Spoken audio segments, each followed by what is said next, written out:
PT Piaggio Indonesia resmi mengeluarkan produk sepeda motor Aprilia terbaru untuk memenuhi keinginan dan kepuasan pelanggannya. Sepeda motor dengan nama Aprilia SR-GT 200 ini pastinya akan diminati oleh masyarakat karena memiliki desain stylish dan sporty, performa mesin unggul dan lincah saat dikendarai. Managing Director and Country CEO PT Piaggio Indonesia, Marco Noto Ladiega menjelaskan, produk yang dikeluarkan oleh pihaknya selalu memiliki ciri khas, karakteristik kepribadian dan dapat diandalkan di setiap medan.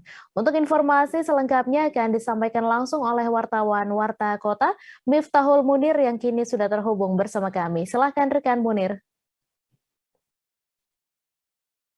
Baik, rekan Mei, bisa saya jelaskan pada hari Sabtu, tepatnya tanggal 16 Juli 2022 kemarin, Piaggio atau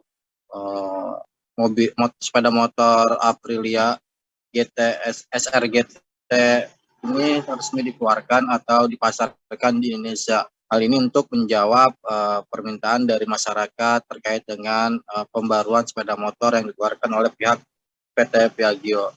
Dan memang bodinya ini cukup sangat menarik karena mirip dengan sepeda motor balap motor GP karena bodinya ramping.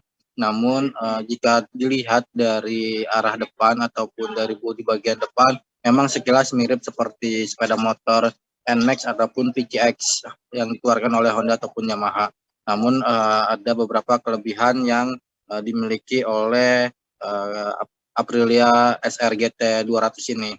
Untuk harganya sendiri, ini dibanderol mulai dari harga 60 juta untuk yang biasa dan yang sportnya sekira 61.500.000. Nah, kemudian apa kelebihan dari motor ini cukup diklaim oleh pihak Piaggio dapat melintas di jalan beraspal dalam kondisi licin ataupun kondisi normal, kemudian bisa melewati bebatuan seperti layaknya sepeda motor cross ataupun jalan yang berlumpur ataupun tanah. Dan ini memiliki cc sekira 175 cc dan cukup kencang jika dibandingkan dengan sepeda motor yang lain yang rata-rata hanya kecepatannya 150 cc. Demikian rekan Mei.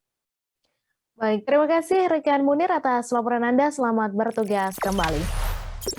Jangan lupa subscribe, share, komen, dan like ya.